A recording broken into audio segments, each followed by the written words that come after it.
Continuing to look at your health in the new year. Today's focus is all on the skin, and joining us with the answers for your questions is a double board certified dermatologist in New York City. Yeah, she is board certified in dermatology, but she's also board certified in lifestyle medicine. She's a life coach. She is a lot of things, and she is also a friend of mine and now a friend of yours. Please welcome Dr. Jessica Krant to the exam room. Thanks for being here, and Happy New Year, Dr. Krant. Oh, Chuck, what an honor. I'm so excited to be here with you and all of your wonderful audience. So thank you for having me. It's really my honor, and I think this is kind of the perfect way to wrap up our Heroes of Health series this week as we begin 2024. We've talked a lot about different parts of the body, total health, but a lot of people also, they want to feel their best, but obviously they want to look their best, and that is why I think you were the perfect person to field these questions today. So what I want to do is just kind of a massive grab bag or doctor's mailbag style show. We have so many questions from people who wrote in when I said, hey, we've got Dr. Krant coming on. She's a dermatologist. Send me your questions. You should have seen what happened to our servers. They basically exploded. They had a full-blown meltdown. They couldn't handle the volume of questions that came in from exam roomies. So I hope you are ready. Well, Chuck, what drew me to lifestyle medicine and just made it so exciting to be able to be a dermatologist, learning about the 6 pillars of healthy lifestyle and how they impact the skin, and then bringing my knowledge to my patients and my friends and my audience is that everybody, of course, wants to look our best. But when I teach about how to do that, I know that I'm also teaching literally the same things that we teach about brain health, about bone health, about heart health, and gut health. So for me, it's great to be able to have fun talking about looking good, but knowing that I'm really teaching everybody also how to feel our best, be our healthiest, reverse and prevent chronic disease, and live our best lives. And I want to know about how you stumbled into this arena. We're going to weave in your story as we go through these questions. But let's go ahead and open up the doctor's mailbag and grab this very first question from Dina, who is wondering, Dr. Krant, she may be a fan of yours. I don't know if she's a part of Plant Powered Metro New York. We did the event up there in November together. But she's a fan of yours, and she wants to know what foods are on Dr. Krant's must-eat list for good skin health. You mentioned Plant Powered Metro New York. I am so proud to be on their medical advisory board. They've been doing amazing work, or actually internationally now. But I say, like Dr. Will Bolsowitz, our favorite gut health doctor, says eat 30 different plants. I mean, maybe a week, I don't know, a day. Eat as many different varieties of plants, nuts and seeds, fruits and vegetables, whole grains as possible, because that's really also true for the skin. The truth is, we don't really know all of the micronutrients that are in our food. A variety is the key. But every day I try to make sure I'm just maxing out on fiber, because insoluble, which is the stuff we can't digest, and soluble fiber, which is the fiber that the microbes in our gut like to eat. Those two work together to remove inflammation, to remove toxins, and to give us a healthy gut balance so that our entire body from the inside out, including our skin, gets the healthiest and our skin gets the best glow possible. So fiber every day, up to 80% of our food and calories should have plenty of fiber.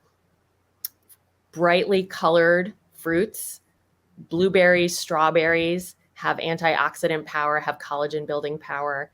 The cruciferous vegetables, the broccolis, the cauliflowers, the kales have vitamin D, calcium, and antioxidants, and so many minerals that we really need, magnesium and all the other zinc, all the other minerals that go into healthy skin. Let me see, that's three categories. Just go, everything, healthy fats, the flax seeds, chia seeds, a little bit of avocado. I love avocado. So I could eat a whole avocado every day, but that could be high calorie for some people. I And it got just you. goes on. I got you. It seems like a lot of times when I ask those types of questions or somebody fills the mailbag with a question like that, it's really hard for you experts to pick specific foods because there's so many to choose from.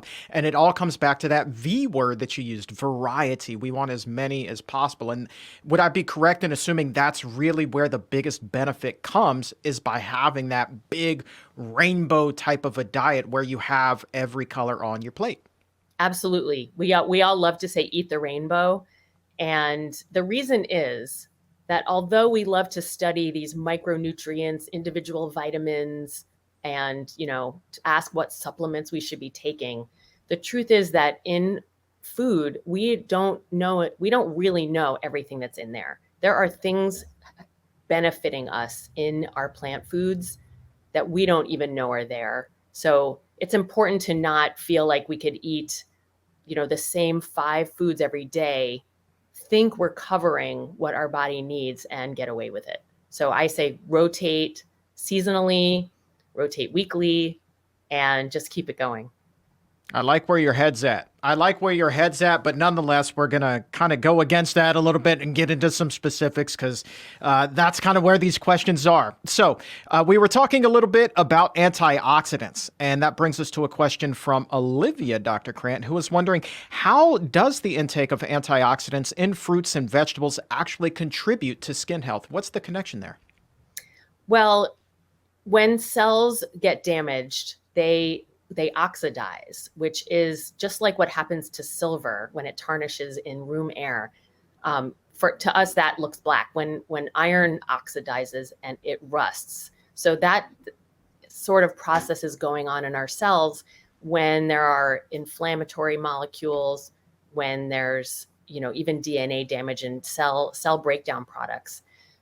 Antioxidants try to slow down and fight that oxidative damage and reduce the production of what we call free radicals, which are inflammatory molecules that run around and damage our organs. So when we eat antioxidants, and even when we even put them on our skin, it helps to fight that aspect of damage and cellular aging. That's just one of the things that can happen with our skin and our cells. But when we eat the brightly colored reds, oranges, yellows, there's a lot of antioxidants there in blueberries, also strawberries, raspberries. And think of it as, rust proofing. Oh, I like that rust proofing. Let's switch over to orange and take a question from Mason, who's wondering whether the beta carotene from orange colored foods like carrots can contribute to a healthy and glowing complexion. Well, I love this question because this is really the secret food answer to what most people ask me about, which is retinol, and the retinoids, the vitamin A derivatives. Not everybody, but a lot of people now are becoming more familiar with the idea of an anti-aging skin product. And the most well understood one are the family of called retinoids, vitamin A derivatives. But the food version of vitamin A is beta carotene. And actually, the carotenoids are an entire family of these molecules. The beta carotene is only one of them. There are alpha carotenes and other carotenes in these orange, yellow, and red foods. And vitamin A derivatives and vitamin A in the skin help to direct the healthy growth of keratinocytes. Keratinocytes, you hear keratin, are the main cells in what we think of as our skin. We look at our skin, most of that is keratinocytes. The outer layer are a flatter, drier layer of keratinocytes, but the juicy epidermis is mostly keratinocytes. And vitamin A helps the keratinocytes be juicy, grow at a healthy pace in a healthy organization. And so it keeps the skin plumper, wrinkle-free, or reduce wrinkles, and also helps to reverse and prevent some sun damage that actually could lead to skin cancer. In addition, vitamin A and the retinoid family and the carotenoids in our food help to build collagen and elastin in the dermis, which is the layer below the epidermis. So vitamin A, carotenoids, beta-carotene, they do so many things for us. What are we, 5 days now into the new year? And I believe that you have coined the phrase for 2024, juicy epidermis. Impossible to say without laughing, impossible to say without, at the very least, cracking a big old smile. Like, I had to mute my mic. I was laughing when you said that. I was like, juicy epidermis. We are on show number 505, I think, and that is the first time that has ever been uttered. Well played, Dr. Krant. Juicy epidermis. I like that. Let's get juicy. Let's get Holy God, we've got a new slogan for the show. Let's get juicy. I like where your head's at. This is so long overdue. All right, let's stick with orange kind of things here. Well, vitamin C anyway. Obviously, you can find that in a lot of different foods, but a lot of people go right to the orange where there is vitamin C. Ethan is wondering whether vitamin C can play a role in collagen synthesis and how that may affect skin aging. Right. Vitamin C in citrus, in bell peppers is such a powerhouse for our skin.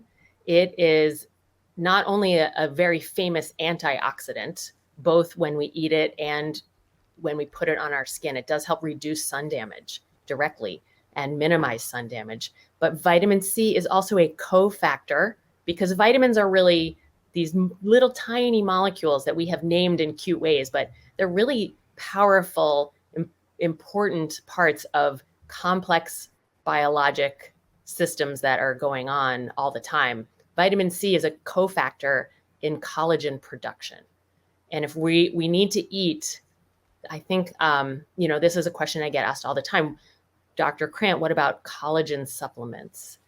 And I, being a 100% plant-based and vegan eater, I do not eat, normal, regular marketed collagen supplements because they are from animal sources. But I do recommend researching what are all of the food ingredients and vitamins that we need in our bodies to make our own collagen. And one of the big ones is vitamin C. So it absolutely is a huge factor in making sure we can continue to build and make our own collagen. Because as we start to get older, our collagen production rate decreases. So we have to really load up the system to get it to keep going. And that's a great segue to Emily's question. You mentioned eating a 100% plant-based diet, like a lot of the exam roomies listening and watching right now do. But Emily is wondering whether milk and cheese and dairy overall can have any kind of impact on the amount of wrinkles and fine lines that we have in our skin.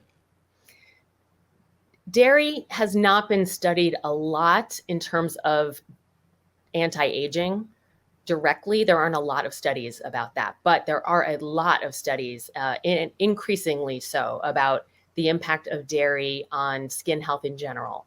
And what we do know is that milk, cheese, butter, they increase inflammation in the skin, and they increase molecules that trigger inflammation directly and indirectly. And it also blocks anti-inflammatory processes. So a high dairy diet is proven to increase acne. It's proven to increase rosacea. And it does also show impact on other inflammatory and even autoimmune skin conditions, like the really difficult and terrible condition of hidradenitis suppurativa. It has been shown to have some impact even on inflammatory skin conditions like psoriasis. So by extension, by extrapolation, we know that since dairy is proven to have caused so much inflammation, I am a firm believer, and I know there is already starting to be some proof out there that dairy does increase the risk of inflammaging, which is the aging that we create, the excessive aging that we create when we have a lot of chronic inflammation. We know that acute inflammation is helpful for wound healing, and our bodies need it for getting back to homeostasis and health. But when inflammation becomes chronic and it stays in our body, it starts damaging everything, and dairy does contribute to that. You mentioned rosacea at one point during your answer. Let's take a question from Ryan, who's wondering about that. Not necessarily from dairy sources, but spicy foods and whether they can trigger conditions like rosacea or just general redness on the skin. Rosacea is a term for a complex collection of inflammatory conditions of the face. There are different types of what we call rosacea. I believe that they may be even slightly different conditions, but we call them all rosacea. One of the types of rosacea, actually all of them, are triggered and flared up by many factors, and different factors affect different people differently.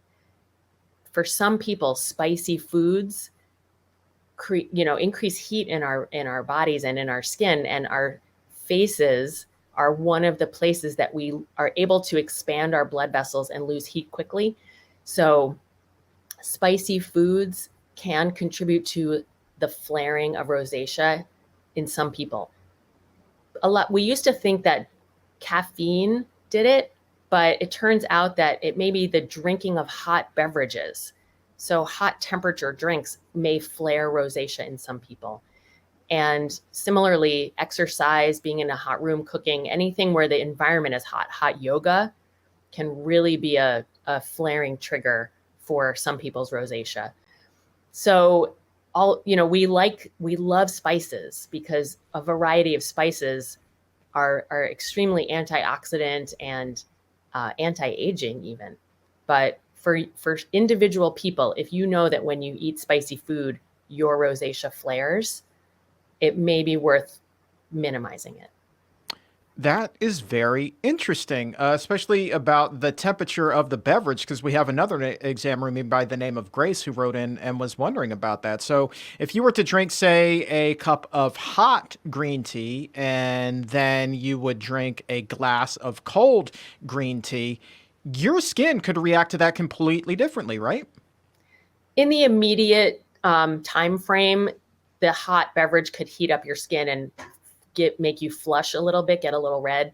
But in the long run, the antioxidants in the green tea would still have the same impact on your health, which is a good impact. Antioxidants in green tea have been proven to reduce the effect of ultraviolet radiation, sun damage, and be generally anti-aging. However, we have to drink a gigantic amount of green tea to be able to actually see the impact. So you just know that it's healthy to drink it, but you can't really say, I'm going to drink green tea every day and get younger. It's not going to be that visible.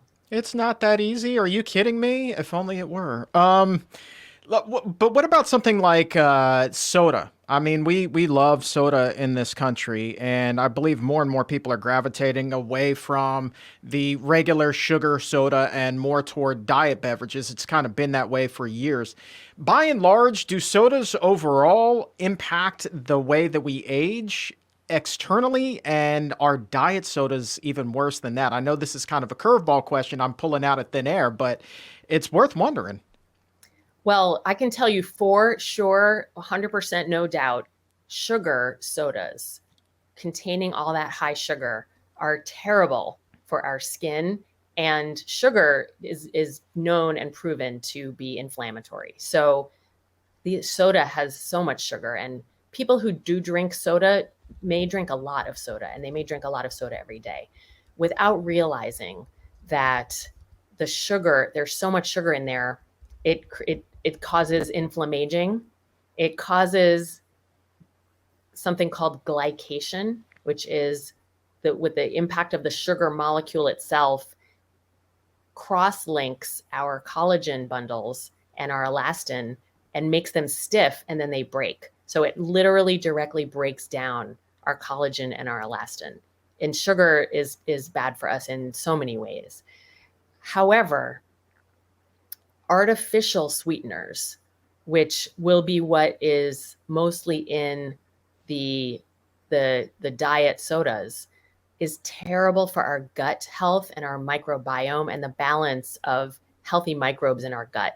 I don't really remember the exact details of the science, but artificial sweeteners confuse our hunger hormone and our satiety hormone signaling system, make us actually crave eating more calories. Excessive calories also leads to chronic inflammation, and it disrupts our gut's ability to have a healthy anti-inflammatory environment. So I have switched to seltzers and just flavoring my plain seltzer with just a drop of real fruit juice, when I'm a little bored and want a little flavor. I really avoid all artificial sweeteners. Yeah, you know what I really like, especially in the summertime, is just cut up an orange, put a slice of that in there with the seltzer. And to me, that is just about as refreshing as it gets and as simple as it gets. So easy. So easy to do. Let's take a question from Charlotte. Now, this is an interesting thing. And I'm wondering, let me preface this by just speculating that she may be wondering, like, because of the grease that comes in fat, whether or not that can actually be beneficial in some instances for keeping skin hydrated. Charlotte is wondering whether the absence of animal fats can affect skin oiliness and moisture. What do you think about that? There are so many questions inside that question. Let me see if I can think of everything I want to say. We do need healthy fats in our diet. So we don't want to have a zero fat and zero oil diet, but we want to get our healthy fats and our healthy oils as much as possible inside whole foods that are intact and contain fiber, vitamins, and minerals. So I eat a low to as close to zero extracted oil diet as possible. And I get all of my healthy fats and oils from plants. I eat a lot. I like avocado, nuts, and seeds. And that provides enough healthy fats and oils to hydrate skin. But it's true that having zero fats and oils, we would get dry skin, we would get dry hair, brittle nails, and other internal processes would be really unhappy. I forgot the rest of what I wanted to say. It's all right. I mean, it's like you said, there's just so much to Oh, unpack there. I remember more. Okay. Animal fats and usually come with animal protein. They are more inflammatory. So they actually end up damaging skin. And it's not like if we eat these animal fats, they go to our skin and make it healthier. So there's no benefit to eating particularly animal sourced fats and oils. Got it. All right. Let's take a question from who's next in the wheel of good skin health. Cynthia is wondering about the intake of vitamin D and how that might influence skin health. And yeah, I already have the follow up in my mind, but let's just go ahead and talk vitamin D and skin health. What can you tell us there, Doc? One thing that people don't necessarily already know is that extremely low vitamin D, which is not only what we label it as a vitamin, but vitamin D really acts almost as a hormone in our bodies. But extremely low vitamin D can be a factor contributing to hair thinning. And, although we're talking about skin, dermatologists are also hair and nail doctors. So I do have patients who come asking for help with hair. I'm not a hair expert, like some dermatologists really are hair experts. But oftentimes when I check my patient's vitamin D levels, they are below the accepted normal range. And we already know the low end of normal, most experts now think is not really even optimal. We want, instead of being around 30, We want to get our vitamin D levels to between 50, 70, something like that. So vitamin D is an antioxidant, like we've discussed. It affects hair growth, and it also can be a cofactor in collagen building and so many other things. It helps to reduce the risk of skin cancer, and long list for vitamin D. And more is still being proven because a lot of claims have been made about vitamin D, but we're still finding out what is the reality that has evidence behind it. A lot of people will say, well, vitamin D, just go out and get some sunshine. But I know that a lot of dermatologists are leery about spending excessive amounts of time in the sun. What is the balance there? What is a safe amount of time to be outside with unprotected skin so our bodies can naturally generate that vitamin D without then risking long term damage to the skin as well? Chuck, I do not think there is a real answer to that question. I think that this is one of the things in life we have to do our best to balance. And I have mixed feelings about it. And I'm not somebody who says go out in the middle of the day for, go out not in the middle of the day for 20 minutes with this percentage of your skin exposed, and you will create the perfect amount of vitamin D for your life. We can't possibly know that. So I recommend vitamin D supplementation, generally vitamin D3 these days. And for people who are plant-based and vegan, there is a vegan source. It comes from lichen, which is like that little flat and maybe very colorful thing that looks like fungus on trees. It's not actually fungus. It's a whole animal. It's a whole not animal. It's a whole sort of kingdom unto itself. That's lichen. That's the vegan source.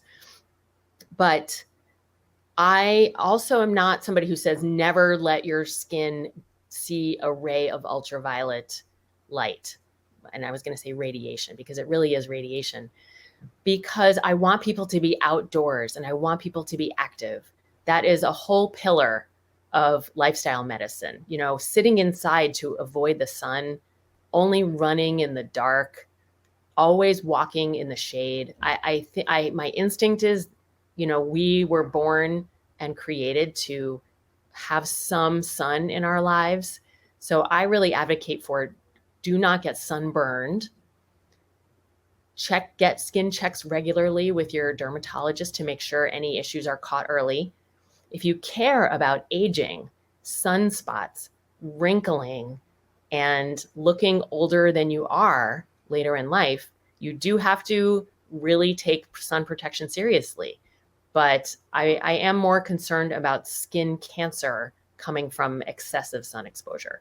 Where I fall into all of that, I'm not sure yet, because there is some science which is very interesting that I'm looking more into about the benefit of sun exposure for our immune systems and for regulating the risk of autoimmune disease. So overall, jury is still out, and I think that it's a very important topic.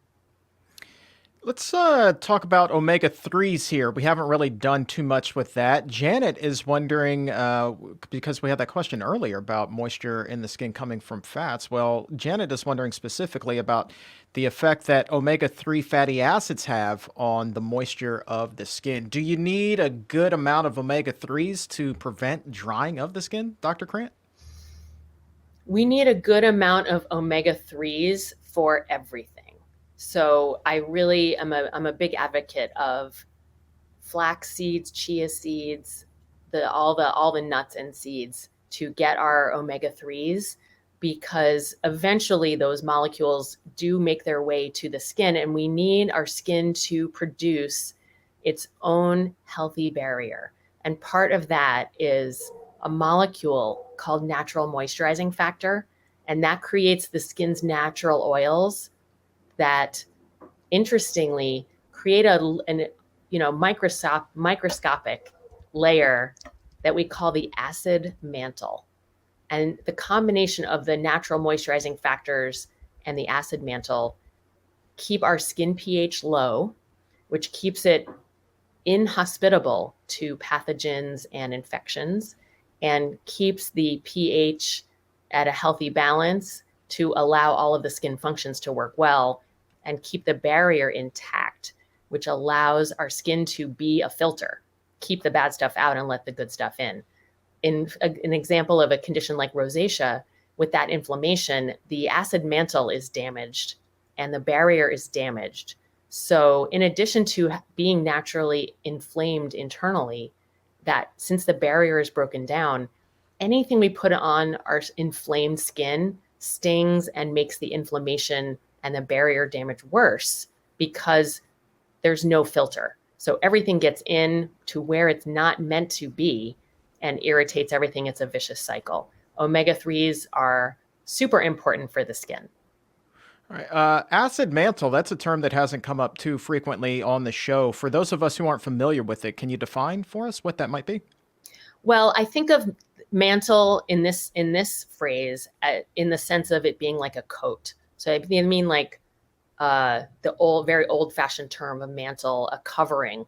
Mantle over the fireplace is a layer over the fireplace for protection.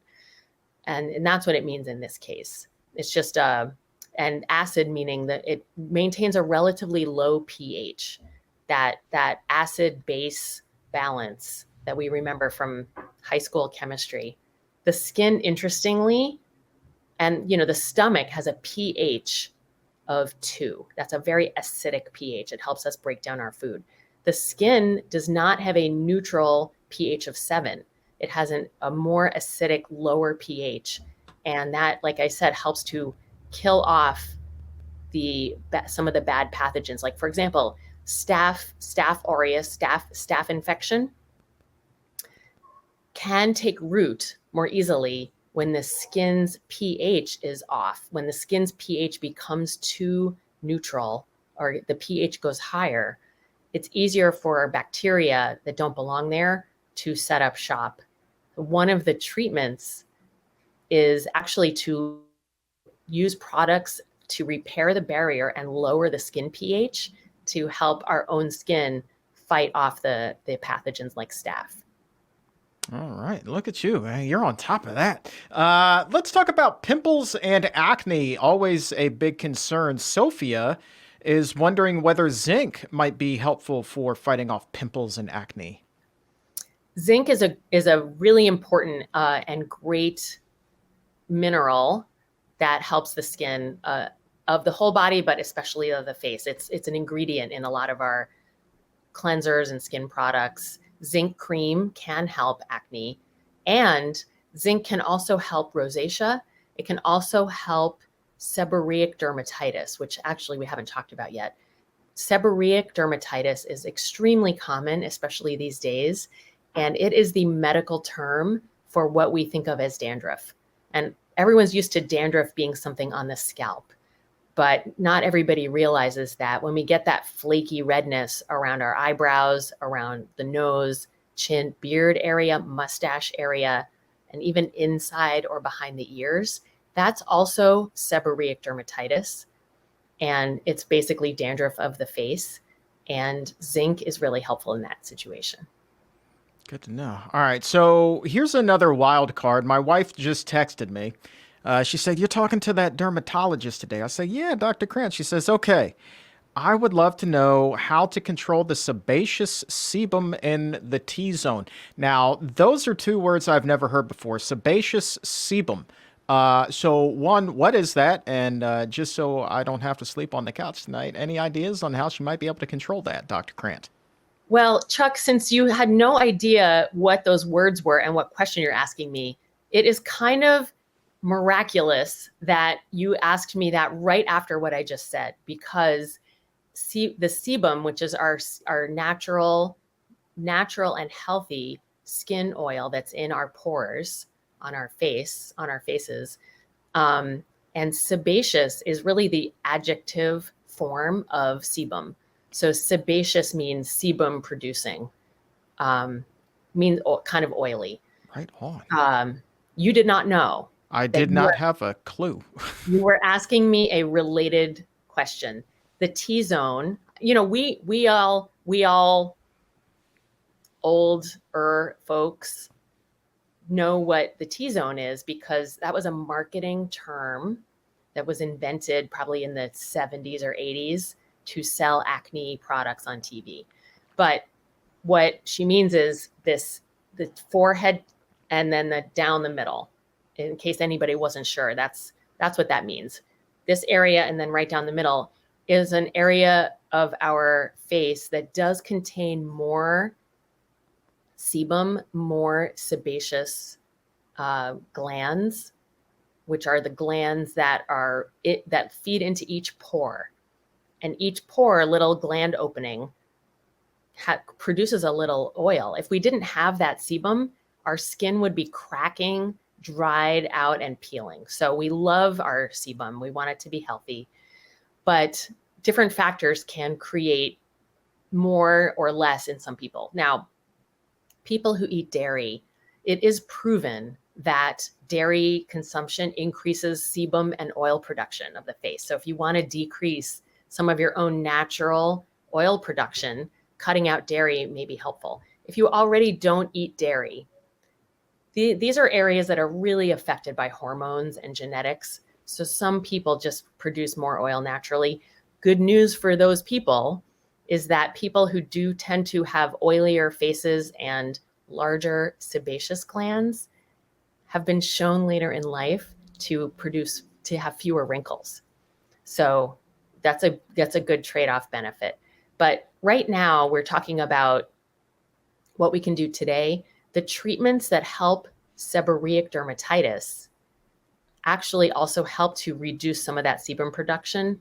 So zinc products and other rosacea treatments and seborrheic dermatitis treatments, even some acne treatments, including a healthy anti-inflammatory whole food plant-based diet, can help to reduce some of the sebum production. Let me think if there was anything else I wanted to say. I'm sure there is. I'll think of it. I mean, there's just so much to get to. I'll tell you right now, I would definitely love to get you back here for a part 2, a part 3, a part 4, a part 5, maybe even part of our new 5-4 series here on the show as well. You just clearly are a wealth of dermatological knowledge. And it kind of shows because I'm looking at you and I'm like, I just don't see a single blemish on her skin. Like, has skin health always been something that you've been really keenly interested in? Uh-oh, you're outing me, Chuck. I mean, kind of. I don't know. I'm trying just to get to know you. Let's play get to know Dr. Jessica Krant here. Why Okay. not? When Dr. Krant was 5 years old and people asked what I wanted to be when I grew up, I would say an orthopedic surgeon like my dad. So then I grew up and really became very interested in art, physics, robotics, computer science, and thought that I was going to be an engineer. And then when I went to college, that didn't really turn out to be what I wanted to be studying at the moment. And I thought, I still all along thought I wanted to be a doctor. And I really loved working with people and talking to people and helping them every day. So I thought being an engineer or an architect, which was my other consideration, would be more lonely, and I'd be alone in a room with a computer or a piece of paper trying to come up with these designs. I wanted to be helping people every day, all day long. So I went to medical school, and I just loved everything, honestly. Every month we would do a new rotation and I would think, oh, I want to do this. I just loved it. I just love the human body is so fascinating, and everything we know in medicine is amazing. But in the end, which is a whole other story, I decided to try to get into be a dermatologist because you've probably heard my enthusiasm for the idea that everything that's happening on our skin is really related to what's happening inside. So that's what I love about dermatology is it's kind of one of the last old-fashioned fields where I can look at you, I can examine you, and I can talk to you. And if I'm good, I can find out what's wrong without having to do a lot of fancy tests. And I can also sometimes tell what's wrong inside. without having to do any tests based on what I can see on your skin, with your hair, with your nails. And that's what really fascinated me about dermatology. From there, I actually did a fellowship in Mohs skin cancer surgery. So I'm a fellowship trained Mohs surgeon, but jump ahead many years. And I wanted to be able to start to provide a more holistic type of a wellness, and impact more people.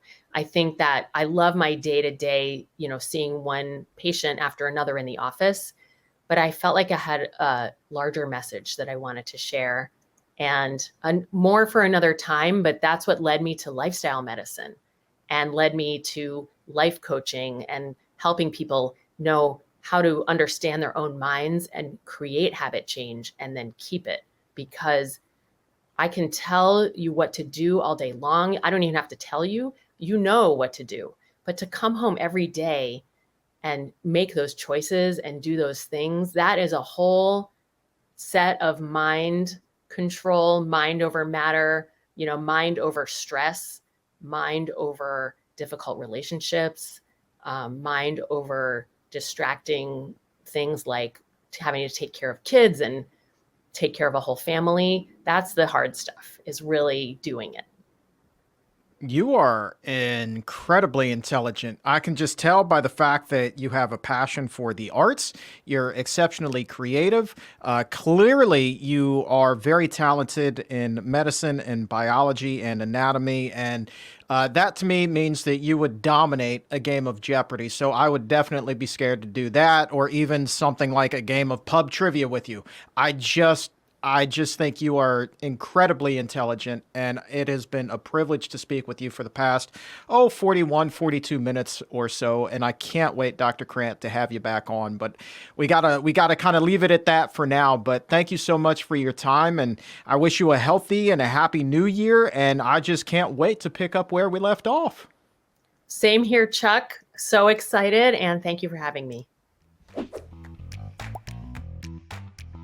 If your health IQ is a couple of points higher than it was a few minutes ago, go ahead and like this video or subscribe to the YouTube channel. And to take it even higher, head over to Apple Podcast or wherever you get your favorite shows. Look for The Exam Room by the Physicians Committee. Hit the subscribe button there as well and help to make your world a healthier place.